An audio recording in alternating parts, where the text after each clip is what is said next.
From our Toronto studios, this is the Muslim News on Muslim Network TV. Assalamu alaikum. I'm Aylia Batool. Democrat Zohran Mamdani leads the New York City mayoral race with 44%, ahead of Andrew Cuomo. Rivals step up attacks. This and more coming up next. Pastor Jamal Bryant is urging Black shoppers to boycott Target after the retailer rolled back its diversity, equity, and inclusion, or DEI, policies. Bryant wants Target to reverse its January decision to scale back long-standing DEI commitments. He says the company's past support for the Black community and Black-owned brands makes the move disappointing. Target is facing backlash for aligning with President Donald Trump's push to ban what he calls illegal DEI. Bryant's campaign aims to pressure the company to take a stand against the policy shift. While he was not the first to call for a boycott, Bryant's push has intensified the fight for corporate resistance to Trump's crackdown. The policy change comes amid a steep drop in shareholder proposals from progressive investors who usually press companies on social and racial justice issues. The son of a top private funder of the Israeli military and a close friend of Israeli Prime Minister Benjamin Netanyahu has acquired Paramount Global, which owns CBS News. David Ellison is the son of Oracle founder and billionaire Larry Ellison. The deal reportedly is backed by President Donald Trump. David Ellison is promising what he calls unbiased coverage at CBS. However, experts see a shift towards pro-Trump, pro-Israel narratives. Reports say Barry Wise, a staunch pro-Israel commentator, will become ombudsman, shaping editorial policy and rolling back diversity programs. Analysts say Wise's role could cement a hardline pro-Israel tilt in CBS's newsroom. Larry Ellison's Oracle began as a CIA project and maintains deep U.S. and Israeli security ties. He has donated millions to the Israeli forces, calling it our home. Media analysts warn that the takeover threatens media independence. They also fear the family with strong political and military connections will have significant influence over one of America's largest news outlets. A new Siena College poll shows Democratic nominee Zohran Mamdani leading the New York City mayoral race with 44% support. He's 19 points ahead of former Governor Andrew Cuomo and 37 points ahead of incumbent Mayor Eric Adams, who trails in fourth place behind Republican Curtis Sliwa. The survey of 317 voters carries a margin of error of nearly 7%, prompting experts to caution against reading too much into the results.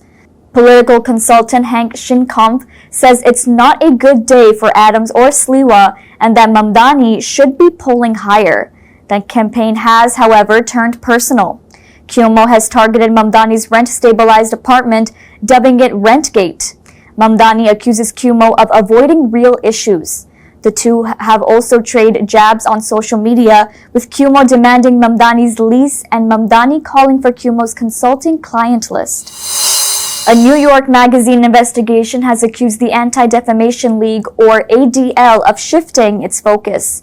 It says the group now targets anti-Israel activists instead of defending all marginalized communities.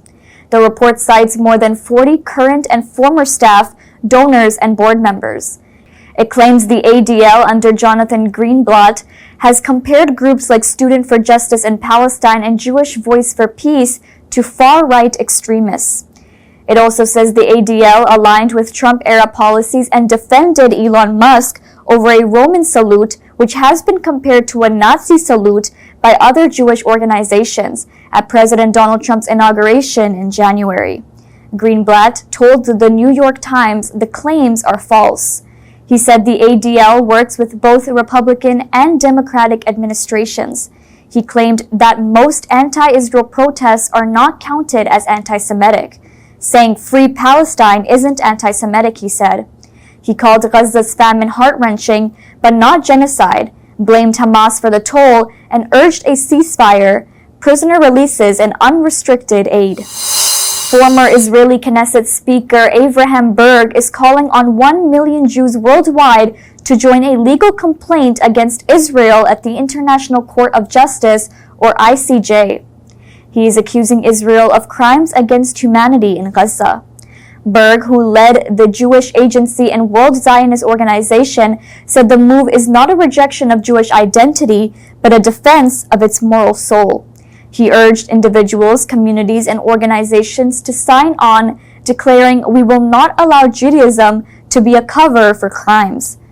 Berg accused Israeli Prime Minister Benjamin Netanyahu's coalition of eroding democracy and Jewish ethics, calling them apocalyptic zealots. Israel is already facing a genocide case at the ICJ filed by South Africa. The court has ordered Israel to allow aid into Gaza and prevent incitement, but proceedings continue until 2026. Analysts say Berg's appeal highlights growing divisions among Jews worldwide over Israel's war and occupation policies. Israeli soldiers have killed at least 65 Palestinians in attacks across Gaza since dawn, medical sources say. Many victims were waiting for aid when they were killed. In the past 24 hours, Israel has killed 25 people seeking food and wounded 185, bringing the toll of aid-related deaths since May to 1,859. Israeli strikes targeted northern Gaza, including Beit Hanun, Jabalia, and Gaza City's Zaytun neighborhood, where 12 people were killed in one home. Israel also bombed tents for displaced families, killing children. The Palestinian Red Crescent said 5 children were among the dead. Hunger is worsening as well.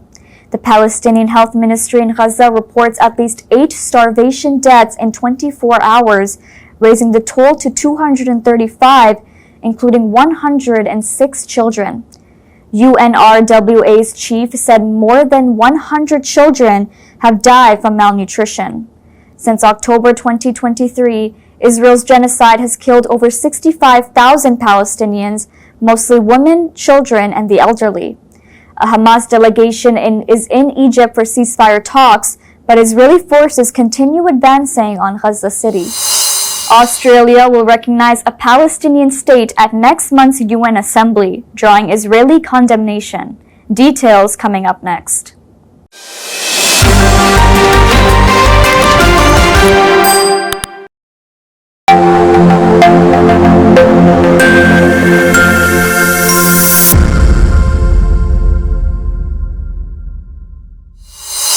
Welcome back. Australia will formally recognize a Palestinian state at next month's UN General Assembly, Prime Minister Anthony Albanese said Monday. He called the move part of a global push for a two-state solution and said Hamas will have no role in the future government. The Palestinian Authority has pledged reforms, the demilitarization of Gaza, and a recognition of Israel's right to exist. New Zealand's Foreign Minister Winston Peters said recognition was a matter of when, not if. The decision follows similar pledges by France, Canada, and the UK, with 145 UN member states now recognizing Palestine. Israel condemned Australia's move. Prime Minister Benjamin Netanyahu called it shameful, while Israel's ambassador warns that it will undermine peace and reward terror.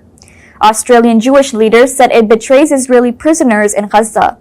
Albanese said a political, not military solution is the only path forward as Gaza's humanitarian crisis worsens and criticism of Israel grows. Free Palestine protesters rallied Tuesday outside the United Nations in New York against Israel's genocide in Gaza. Waving flags and banging pots, they accused Israel of starving civilians and killing journalists. Signs read, "Stop extermination," and "Bread, not bombs." Demonstrators highlighted Israel's recent killing of Al Jazeera correspondents Anas al-Sharif, Mohammad Karika, and 3 others in Gaza. New York police arrested several participants. Organizers said the protest was a call to stop genocide and ensure food reaches children in Gaza. The rally coincides with growing international outrage over attacks on press freedom and civilian suffering. India's flagship airliner Air India will suspend its non-stop flights between New Delhi and Washington starting September 1st. The airline cites aircraft shortages and the continued closure of Pakistan's airspace to Indian carriers. With Pakistan's airspace closed, flights to the U.S. require longer routes, adding to operational challenges. The suspension follows the launch of a major retrofit program for 26 Boeing 7878 Dreamliners, which began in July and will run through 2026. Several jets will be out of service at any time for cabin upgrades aimed at offering a more premium experience. Air India says halting the Washington service will help maintain the reliability of its overall network. The airline called the decision necessary to manage what it called increased operational complexity while it modernizes its fleet and adjusts long-haul operations. Other U.S. routes remain unaffected for now. In Spain, a fire broke out in Cordoba's historic Mosque Cathedral, damaging part of the roof but avoiding a major catastrophe. Officials say a short circuit in a floor sweeper sparked the blaze in the chapel of Al-Manzor, causing the roof to collapse over 530 square feet. Two nearby chapels suffered smoke damage. 5 fire engines, a crane, and police units quickly evacuated visitors and sealed off the monument. Mayor Jose Maria Balido said swift action by firefighters saved the UNESCO-recognized heritage site. Fire crews stayed overnight to cool walls and ensure safety. The Mosque Cathedral reopened the next morning with only the damaged area closed. Built in the 8th to 10th centuries as a mosque and converted to a cathedral in 1236, the landmark draws more than 2 million visitors annually. The Spanish government is demanding the city council in Jumilla, Murcia, scrap a ban on religious events in municipal sports centers. The measure, pushed by the Conservative People's Party and far-right Vox Party, has been accused of targeting the city's large Muslim community. Government delegate Maria Dolores Guevara said the council has 1 month to respond. Officials argued the decision arbitrarily restricted Muslim celebrations that have long been held in the city, violating religious freedom. They say existing rules already allow sports facilities to be used for cultural events. They say the true aim was made clear by Vox statements boasting about banning Muslim holidays. The government's written request calls the move an abuse of power, noting there was no evidence of public disorder or scheduling conflicts. It warns that the ban hides behind facility regulations to improperly strip away a constitutional right. A federal judge has ordered U.S. immigration authorities to overhaul conditions at a New York City migrant detention facility. He issued orders after reports of overcrowding, foul smells, and a lack of hygiene. Judge Lewis Kaplan's temporary restraining order targets 26 Federal Plaza in Manhattan, where migrants are held in small cells. The order limits occupancy, mandates 50 square feet per person, daily cleaning, and supplies such as mats, soap, towels, toothbrushes, and menstrual products. The case was brought by lawyers to Peruvian asylum seeker Sergio Alberto Barco Mercado, who described sewage smells, lack of water, and inedible food. One guard allegedly squirted water into detainees' mouths like animals. Immigration and Customs Enforcement, or ICE, conceded humane conditions are essential, but disputed the claims of overcrowding. Advocates say the arrests, often in court buildings, violate due process and deter migrants from pursuing lawful immigration cases under tightened Trump-era policies. The White House has ordered a full review of 8 Smithsonian museums. The move aims to align exhibits with President Donald Trump's cultural directives before America's 250th anniversary. A letter to Smithsonian Secretary Lonnie Bunch calls for removing what the administration claims are divisive narratives and adding what it describes as unifying content. Museums must submit exhibit texts, grant records, visitor surveys, and inventories.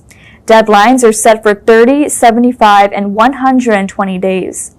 The review covers the National Museum of American History, the Air and Space Museum, and the National Museum of African American History and Culture, among others.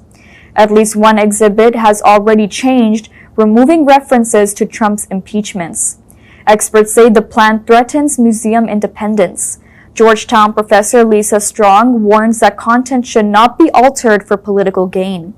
The Smithsonian says it will protect the work of its curators and that it remains committed to accuracy, scholarship, and keeping its institutions free from political influence.